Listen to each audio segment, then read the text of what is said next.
నమస్కారం. అహల్య న్యూస్ కి స్వాగతం. ఈనాటి వార్తలు. సుపరిపాలన అందిస్తామని ఎన్నికల్లో హామీ ఇచ్చామని నిలబెట్టుకున్నామని ముఖ్యమంత్రి చంద్రబాబు నాయుడు తెలిపారు.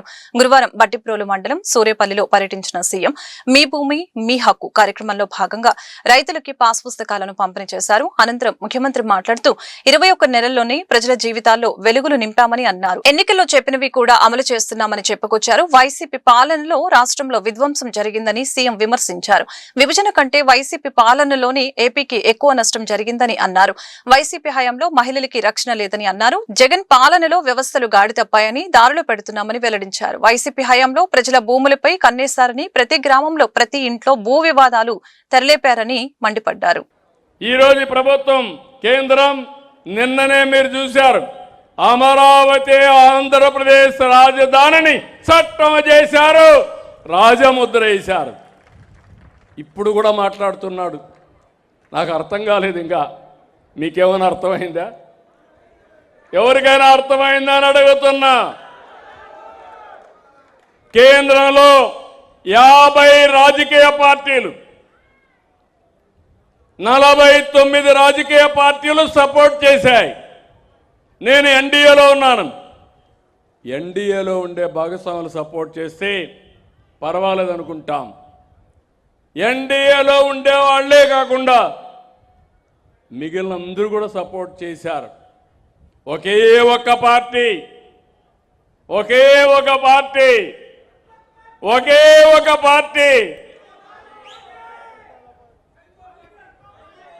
మా తమ్ముడు సైకో పార్టీ.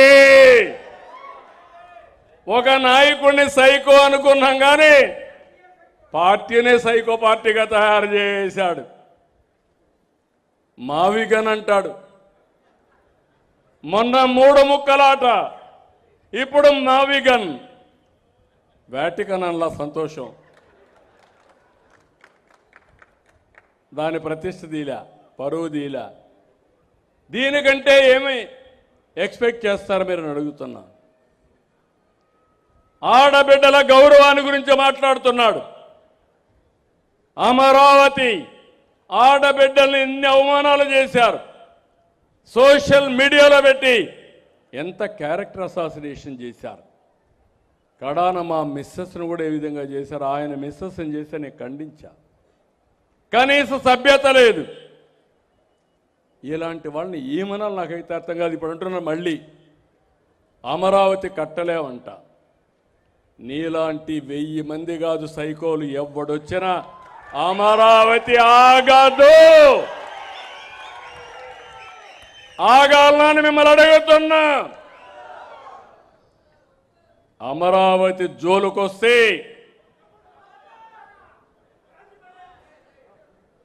తమాషా ఆటలాడద్దండి. అంటే మీరు ఒకటి గుర్తుపెట్టుకోవాలి, ఇలాంటి వ్యక్తుల వల్ల కూడా ప్రమాదం ఉంటుంది. అధికారంలో ఉంటే విధ్వంసం చేశాడు, అపోజిషన్లో ఉంటే బెదిరిస్తున్నాడు. బెదిరించి ఎవరిని రానియకుండా నేను వస్తే మళ్ళా ఎంక్వైరీ చేస్తా, నిన్ను పట్టుకొస్తా. ఏంటి పట్టుకొచ్చేది? ఎక్కడికి పట్టుకొస్తా? జిల్లాలో జల్ జీవన్ మిషన్ కింద తాగునీటి పథకాన్ని ఏపీ ఉప ముఖ్యమంత్రి పవన్ కళ్యాణ్ జిల్లా ఇన్ఛార్జి మంత్రి అచ్చెన్నాయుడు ప్రారంభించారు. అంతర్వేదిలో 17.33 కోట్ల వ్యయంతో నిర్మించనున్న త్రాగునీటి పథకాన్ని వర్చువల్ విధానం ద్వారా, అలాగనే మల్కీపల్లి మండలం గుడి మెల్లంకలో 5 కోట్ల ఓఎన్జీస్ నిధులతో నిర్మించ తలపెట్టిన సురక్షిత తాగునీటి ప్రాజెక్టు నిర్మాణానికి వర్చువల్ విధానంలో శంకుస్థాపన చేశారు. కార్యక్రమంలో కలెక్టర్ మహేష్ కుమార్, రాజోలు ఎమ్మెల్యే దేవ వరప్రసాద్, టీడీపీ ఇన్ఛార్జి గొల్లపల్లి అమూల్య పాల్గొన్నారు. తీర్చే లక్ష్యంతో 17.33 కోట్లతో నిర్మించిన సమగ్ర రక్షిత తాగునీటి సరఫరా పథకాన్ని మీ అందరికీ అందుబాటులోకి తీసుకొచ్చాం. దీనికోసం 10 ఎకరాల విస్తీర్ణంలో చెరువును అభివృద్ధి చేసి దానికి అనుబంధంగా 3 మిలియన్ లీటర్ల నీటి శుద్ధి సామర్థ్యం కలిగిన rapid sound filter plant, water tank ని నిర్మించాం. ఈ ప్రాజెక్ట్ ని అత్యంత ప్రాధాన్యత అంశంగా తీసుకొని ఈ వేసవిలోపు అందుబాటులోకి తీసుకురావాలన్న ఏకైక లక్ష్యంతో గ్రామీణ నీటి సరఫరా విభాగం ఆధ్వర్యంలో యుద్ధ ప్రాతిపదికన పనులు పూర్తి చేశారు. ఈ పథకం కోసం గన్నవరం కాలువ నుంచి పంపింగ్ ద్వారా నీటిని తీసుకొచ్చి చెరువులో స్టోరేజ్ చేయను. గతంలో 12 కిలోమీటర్ల దూరంలో అంతర్వేది పాలెం రక్షిత తాగునీటి పథకం నుంచి ప్రాంతానికి తాగునీరు సరఫరా చేసేందుకు ఇబ్బందులు తలెత్తేవి.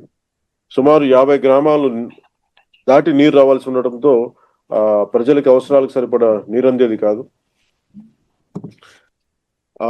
నేను లక్ష్మీ నరసింహస్వామి వారి దర్శనానికి వచ్చిన సందర్భంలో ప్రజలు ఆ రోజు తమ తాగునీటి కష్టాలు చెప్పుకుంటూ వచ్చారు. వినతి పత్రం కూడా ఇచ్చారు. ఆ రోజు ప్రారంభించిన Antarvedi comprehensive protected water supply పథకం ద్వారా సమస్యకి ఈ రోజున శాశ్వత పరిష్కారం చూపాం. ఈ వేసవి నీటి కష్టాలు పూర్తిగా సమసిపోని ఉన్నాయి.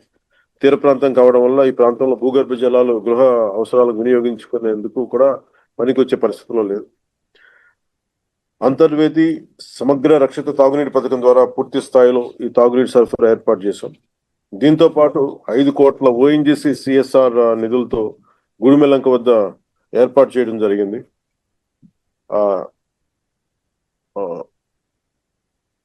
ఏర్పాటు చేయనున్న 6 మిలియన్ లీటర్ల సామర్థ్యం కలిగిన ర్యాపిడ్ సౌండ్ ఫిల్టర్ల ఏర్పాటు పనులు ప్రారంభించాం. ఈ పనులు పూర్తయితే గుడిమెల్లంక రక్షిత తాగునీటి పథకం సామర్థ్యం మెరుగుపడుతుంది. 29 గ్రామాల పరిధిలో సుమారు 1,20,000 మందికి పూర్తి స్థాయిలో తాగునీరు అందుతుంది. దీనికి CSR ఫండ్స్ కోసం ముందుకొచ్చి దాదాపు 5 కోట్ల నిధులు ఇచ్చిన ONGC సంస్థకి ఎగ్జిక్యూటివ్ డైరెక్టర్ శ్రీ హేమంత్ ముల్కాజీ గారికి, chief general manager Shri Ramarao గారికి మనస్ఫూర్తిగా రాష్ట్ర ప్రభుత్వం తరఫున ఎన్డీఏ ప్రభుత్వం. సీఎం చంద్రబాబు నాయుడు ఆకాంక్షించిన విధంగా ప్రతి ఇంటి నుండి ఒక మహిళ పారిశ్రామికవేత్త ఎదిగే దిశగా చర్యలు చేపడుతున్నామని కృష్ణా జిల్లా కలెక్టర్ డీకే బాలాజీ తెలిపారు. ముఖ్యంగా స్వయం సహాయక సంఘాలకు చెందిన ఔత్సాహిక మహిళా పారిశ్రామికవేత్తలు రూపొందించిన ఉత్పత్తులకు మార్కెటింగ్ సదుపాయం కల్పించేందుకు వీలుగా బయర్స్ అండ్ సెల్లర్స్ మీట్ ఏర్పాటు చేస్తున్నామని ఆయన వివరించారు. ఈ అవకాశాన్ని స్వయం సహాయక సంఘాల మహిళలంతా సద్వినియోగం చేసుకుని పారిశ్రామికవేత్తలుగా ఎదగాలని ఆయన ఆకాంక్షించారు. కృష్ణా జిల్లా స్వయం సహాయక సంఘాల మహిళా పారిశ్రామికవేత్తల నేతృత్వంలో buyers and sellers meet Gandhinagar లోని Vijayawada chamber of commerce and industries హాల్లో ఏర్పాటు చేశారు. 2 రోజుల పాటు జరిగే ఎగ్జిబిషన్ లో కృష్ణా జిల్లాకు చెందిన మహిళా పారిశ్రామికవేత్తలు తాము తయారు చేసిన ఉత్పత్తుల్ని ప్రదర్శించారు. ఈ ప్రదర్శనను కృష్ణా జిల్లా కలెక్టర్ డీకే బాలాజీ ప్రారంభించారు. అనంతరం ఆయన ప్రదర్శనను ఆసక్తిగా తిలకించారు. స్వయం సహాయక సంఘాల మహిళా పారిశ్రామికవేత్తలతో మాట్లాడి వారు రూపొందించిన ఉత్పత్తుల్ని అడిగి తెలుసుకున్నారు. అలాగనే వారు తయారు చేసే ఆహార ఉత్పత్తులతో పాటు ఇతర వస్తువుల నాణ్యతను హోల్సేల్ అండ్ రీటైల్ వ్యాపారస్తులకు పరిచయం చేసే ఉద్దేశంతో ఈ బయర్స్ అండ్ సెల్లర్స్ మీట్ ఏర్పాటు చేశామని చెప్పారు. ఇందుకు వేదిక కల్పించిన Vijayawada chamber of commerce and industries ప్రతినిధుల్ని కలెక్టర్ బాలాజీ అభినందించారు. ఈ కార్యక్రమంలో ఛాంబర్ కార్యదర్శి వక్కలగడ్డ శ్రీకాంత్, ఇంకా రజని, వివికే నరసింహారావు, ఈమని దామోదర్రావు, కొత్త దుర్గా, శ్రీనివాసు, స్పీడ్ సుబ్బారావు తదితరులు పాల్గొన్నారు. నమస్కారం. ఆంధ్రప్రదేశ్ ప్రభుత్వం ప్రతి ఇంటిలో కూడా 1 ఫ్యామిలీ 1 ఆంట్రప్రినర్ అనే నినాదంతో మహిళా పారిశ్రామికవేత్తలని ఎక్కువ పెద్ద స్థాయిలో ప్రమోట్ చేసే కార్యక్రమం చేస్తున్నమాట అందరికీ తెలిసే ఉంది. దీంట్లో భాగంగా మన కృష్ణా జిల్లాలో మనము కొంతమంది స్పిరిటెడ్ ఆంట్రప్రినర్స్ని ఐడెంటిఫై చేసాం. అంటే స్పిరిటెడ్ ఆంట్రప్రినర్స్ అంటే ఎవరెవరు నిజంగా జీవితంలో ఎదగాలి అనే నిజంగా పట్టుదలతో ఏదో ఒక బిజినెస్ యాక్టివిటీలో చేస్తూ ఉంటారో అలాంటి వాళ్ళని గుర్తించి వాళ్ళకి లోన్ అవసరం ఉంటే లోన్ ఇప్పించే కార్యక్రమం చేసి వాళ్ళకి ఓన్లీ లోన్తో మనం సరిపెట్టకుండా దాన్ని ఇంకొక అడుగు ముందుకు వెళ్ళి వాళ్ళకి మార్కెట్ లింకేజ్ కూడా కల్పించాలి అనే ఉద్దేశంతో పని చేస్తున్నాము. దీంట్లో భాగంగా చాలామంది ఆంట్రప్రినర్స్ మేము వెళ్ళినప్పుడు మాకు అర్థమైంది ఏమంటే వాళ్ళ దగ్గర చాలా మంచి ప్రోడక్ట్ ఉంది. అంటే అది ఫుడ్ ప్రోడక్ట్ ఉండొచ్చు, టెక్స్టైల్ ప్రోడక్ట్ ఉండొచ్చు, కొంతమంది క్లీనింగ్ ప్రోడక్ట్స్ ఉండొచ్చు. ఇలాంటివి చాలా మంచి ప్రోడక్ట్స్ చేస్తున్నప్పటికీ కూడా వాళ్ళకి సరైన మార్కెటింగ్ ఫెసిలిటీస్ లేకపోవడం వల్ల వాళ్ళ గ్రోత్ అనేది కొంచెం రిస్ట్రిక్ట్ అవుతుంది అనేది అర్థం చేసుకొని వాళ్ళకి మార్కెట్ లింకేజెస్ ఇప్పించాలి అనే ఉద్దేశంతో ఒక బయ్యర్ సెల్లర్ మీట్ ఏర్పాటు చేయాలి అని ఒకసారి అనుకోకుండా కృష్ణా జిల్లా కలెక్టర్ గారు ఏర్పాటు చేసిన ఈ బయ్యర్ సెల్లర్ మీటింగ్ వెళ్ళడం జరిగింది. అక్కడ ఈ మీటింగ్ చూసిన తర్వాత మాకు కూడా ఒక ఆలోచన వచ్చింది. మాలో కూడా వ్యాపారస్తులు సెల్లర్స్ గురించి చూస్తూ ఉంటారు. అలాంటి వాళ్ళు మంచి ప్రోడక్ట్స్ తయారు చేసినప్పుడు వాళ్ళని ఎంకరేజ్ చేయడానికి మా వంతు సహాయంగా మేము కూడా కృష్ణా జిల్లా కలెక్టర్ గారిని రిక్వెస్ట్ చేయడం జరిగింది. సార్ మా ఆదాలో కూడా ఒక 400 మంది వ్యాపారస్తులు ఉన్నారు. వాళ్ళందరికీ కూడా మీరు ఎక్కడో పెడితే దానికంటే మా ఛాంబర్లో మేము ప్లేస్ ఇస్తాం, మీరు దయచేసి మా ఛాంబర్లో పెడితే వాళ్ళందరూ కూడా వచ్చి ఈ ప్రోడక్ట్స్ని చూసి దాని యొక్క క్వాలిటీని బట్టి వాళ్ళు ఆర్డర్ ఇవ్వడానికి కుదురుతుందని చెప్పినప్పుడే వెంటనే వారు దీనికి స్పందించి మాకు ఈ అవకాశం ఇచ్చినందుకు ముఖ్యంగా కలెక్టర్ గారికి మేము ధన్యవాదాలు తెలుపుకుంటున్నాం.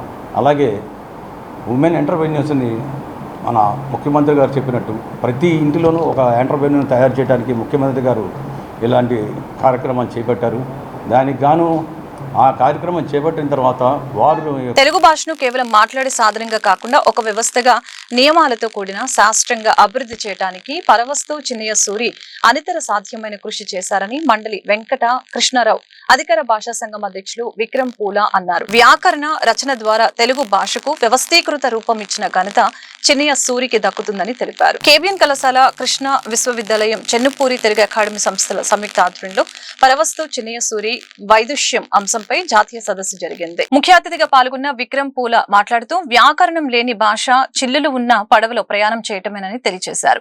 వ్యాకరణ రచన ద్వారా తెలుగు భాషకు వ్యవస్థీకృత రూపం ఇచ్చిన ఘనత చిన్నయ్య సూరికి దక్కుతుందని ఈ సందర్భంగా తెలియజేశారు. తెలుగు భాషను కేవలం మాట్లాడే సాధనంగా కాకుండా ఒక వ్యవస్థగా నియమాలతో కూడిన శాస్త్రంగా అభివృద్ధి చేయడానికి కృషి చేశారని అన్నారు. చిన్నయ్య రచనల్లో ప్రతి నియమం వెనుక తార్కికత ఉంటుందని చిన్నయ్య సూరి తెలుగు వ్యాకరణానికి ఒక పద్ధతిని క్రమాన్ని తీసుకువచ్చారని తెలిపారు. 100% PhD అన్నమాట. హ్యాట్స్ ఆఫ్ మీ అందరికీ కూడా ముందుగా హృదయపూర్వకంగా అభినందనలు తెలియజేస్తూ చిన్నయ్య సూరి గారి గురించి మాట్లాడే అంత పరిజ్ఞానం పాండిత్యం మాకు లేదు, కానీ జస్ట్ దీనికి మాట్లాడాలి 2 మాటలు అనే ఉద్దేశంతో వచ్చాం గనక మరి చిన్నయ్య సూరి గారి వైదిష్యం అన్నారు. వైదిష్యం అంటే ప్రత్యేకించి మీకు చెప్పవసరం లేదు, తెలుగులో మీకు బ్రహ్మాండమైన పరిజ్ఞానం ఉంది కనుక వైదిష్యం అంటే పాండిత్యం. చిన్నయ్య సూరి గారి గురించి పాండిత్యం ఈ రోజంతా కూడా గొప్ప గొప్ప ఉపన్యాసవేత్తలు అలాగే మనకి ఈ రోజున వచ్చిన ముఖ్య అతిథి ఆత్మీయ అతిథుల ద్వారా మీరు తెలుసుకోబోతున్నారు. మరి చిన్నయ్య సూరి గారు మరి నన్నయ్య గారి గురించి మీకు తెలుసో తెలీదో మన రామకృష్ణ గారి ఆధ్వర్యంలో రాజరాజ నరేంద్రుడు విజయవాడను పరిపాలించి 1000 సంవత్సరాలైన సందర్భంగా మనం ఈ నన్నయ్య మీద 2300 మంది విద్యార్థుల చేత నాకు తెలిసి ఆంధ్ర రాష్ట్రంలో మొట్టమొదటిసారిగా మరి 108 పద్యాలను దాదాపుగా 4 నెలల పాటు అభ్యాసం. ఏబిఎన్ రాధాకృష్ణ పత్రికా రంగం పేరుతో మహిళల వ్యక్తిత్వాన్ని కించపరుస్తూ రాజకీయ బ్రోకర్ గా వ్యవహరిస్తున్నారని మాజీ మంత్రి వెల్లంపల్లి శ్రీనివాసరావు మండిపడ్డారు. పోలీసులు తక్షణమే సుమోటోగా కేసు నమోదు చేసి రాధాకృష్ణను అరెస్టు చేయాలని డిమాండ్ చేశారు. రాష్ట్ర పార్టీ పిలుపు మేరకు 1 టౌన్ పోలీస్ స్టేషన్ లో రాధాకృష్ణపై ఫిర్యాదు చేసిన అనంతరం వెల్లంపల్లి మీడియాతో మాట్లాడారు. రాధాకృష్ణ పత్రికా యజమాని కాదని నైతిక విలువలు లేని వ్యక్తి అని తీవ్రంగా విమర్శించారు. పత్రికా స్వేచ్ఛ పేరుతో మహిళల గౌరవంతో ఆటలాడితే సహించబోమని ఈ సందర్భంగా హెచ్చరించారు. మహిళా లోకం తిరగబడి బుద్ధి చెప్తుందని అన్నారు. అది అత్యంత ఘాటుగా స్పష్టం చేశారు. ఈ కార్యక్రమంలో పార్టీ నాయకులు మహిళా కార్యకర్తలు పాల్గొన్నారు. ఏదైతే మొన్న శనివారం నాడు ఆ బూత్ కృష్ణ తప్పుడు మా వార్తలు మాట్లాడాడో దాని పేరే ఓపెన్ ఆర్ట్ విత్ ఆర్కే అని చెప్పి ఉండదు దాని పేరు. అతని యొక్క గుండెలో ఉండే చండాలపు మాటలన్నీ కూడా వైఎస్ఆర్ కాంగ్రెస్ పార్టీ నాయకుల మీద వారి కుటుంబ సభ్యుల మీద అసభ్యంగా మాట్లాడాడు, మహిళల్ని కించపరిచే విధంగా మాట్లాడాడు. వాటిని పూర్తిగా వైఎస్ఆర్ కాంగ్రెస్ పార్టీ తరఫున ఖండిస్తున్నాం. అదేవిధంగా ఈరోజు పశ్చిమ నియోజకవర్గంలో ఉన్న మా 1 టౌన్ పోలీస్ స్టేషన్లో మొత్తం మా మహిళలందరూ కలిసి ఎవరైతే మా మనోభావాలను దెబ్బతిన్నాయని చెప్పని ఇక్కడ స్టేషన్లో కూడా రాధాకృష్ణ మీద కంప్లైంట్ ఇవ్వడం జరిగింది. ఏమంటే మహిళల్ని కించపరిచే విధంగా వాళ్ళ వ్యక్తిత్వాన్ని హననం చేసే విధంగా మాట్లాడిన రాధాకృష్ణని తక్షణమే కేసు కట్టి అరెస్టు చేయాలని చెప్పి మేము డిమాండ్ చేస్తున్నాం. ఎందుకంటే నిన్న మేము ఏబిఎన్ ఏదైతే ఆంధ్రజ్యోతి కార్యాలయం మీదకి వెళ్తే మమ్మల్ని కిలోమీటర్ దూరంలో ఆపేశారు. అదే గతంలో సాక్షి పేపర్ మీద కానీ సాక్షి ఛానల్ ఆఫీస్ మీద కానీ అనని మాటలకి సాక్షి ఏలూరులో అయితే మా సాక్షి పేపర్ ఆఫీస్ని తగలబెట్టడం జరిగింది. పోలీసులు అక్కడ మాత్రం దగ్గరుండి సాక్షి మీడియా మన విజయవాడ నగరంలో పశ్చిమ నియోజకవర్గంలో ఏదైతే 1 టౌన్ పోలీస్ స్టేషన్ ఉందో ఈ పోలీస్ స్టేషన్కి మా మాజీ మంత్రివర్యులు వెల్లంపల్లి శ్రీనివాసరావు గారు, మా పుణ్యశీల గారు, అలాగే మా మాజీ చైర్మన్స్, అలాగే మాజీ కార్పొరేటర్లు, మన వైఎస్ఆర్సీపీ పార్టీ శ్రేణులు, నాయకులు, రాష్ట్ర స్థాయి, జిల్లా స్థాయి, నియోజకవర్గ స్థాయి అందరు నాయకులు ఈరోజు రావటం జరిగింది. ఎందుకు అని అంటే వైఎస్ఆర్సిపి నాయకుల కుటుంబ సభ్యుల మీద ఈరోజు ఏబిఎన్ రాధాకృష్ణ ఎంత అనుచిత వ్యాఖ్యలు చేశాడో, ఎంత దారుణమైన మాటలు మాట్లాడాడో మనం అందరం చూసాం. ఈరోజు ఆంధ్ర రాష్ట్రమే కాదు, తెలంగాణలో కూడా మహిళలు కాండ్రించి ఉమ్మేసేలా ఉన్నాయి ఆయన మాటలు.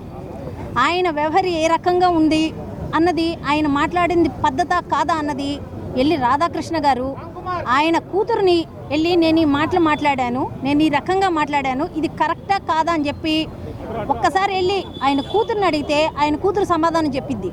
నువ్వు మనిషి పుట్టుకే పుట్టావా, మనిషి పుట్టుకు పుడితే ఇలాంటి మాటలు మాట్లాడతావా, మహిళలంటే నీకు అంత చులకనగా ఉందా అని ఆయన కూతురు ఉందే ఆ అమ్మాయి. జగన్ రెడ్డి చెప్పిన మావిగన్ సూత్రాన్ని చూసి ప్రజలు చీకొట్టారని టీడీపీ నేత బుద్దా వెంకన్న విమర్శించారు. చంద్రబాబు లోకేష్ లకు ఆంధ్రజ్యోతికి సంబంధం ఏంటని ప్రశ్నించారు. పత్రికా కార్యాలయంపై దాడి చేస్తే ఖండించకూడదా అని ప్రశ్నించారు. అసెంబ్లీ సాక్షిగా చంద్రబాబు సతీమణిని అవమానిస్తే మద్దతు పలికింది జగన్ కాదా అని ఫైర్ అయ్యారు. వైసీపీ అధినేత వైఎస్ జగన్మోహన్ రెడ్డిపై తెలుగుదేశం పార్టీ సీనియర్ నేత బుద్దా వెంకన్న తీవ్ర ఆగ్రహం వ్యక్తం చేశారు. జగన్ రెడ్డి చెప్పిన మావిగన్ సూత్రాన్ని చూసి ప్రజలు చీకొడుతున్నారని తెలిపారు. డైవర్షన్ పాలిటిక్స్ లో ఆరితేరిన జగన్ మావిగన్ ట్రోల్స్ నుంచి తప్పించుకునేందుకు రాధాకృష్ణ మీద పడ్డారని విమర్శించారు. విజయవాడలోని తన క్యాంపు కార్యాలయంలో బుద్దా వెంకన్న మీడియాతో మాట్లాడారు. పత్రికా కార్యాలయంపై దాడి చేస్తే ఖండించకూడదా అని ప్రశ్నించారు. రాధాకృష్ణపై దాడి చేస్తా, అరెస్టు చేస్తానని బెదిరిస్తావా అని ధ్వజమెత్తారు.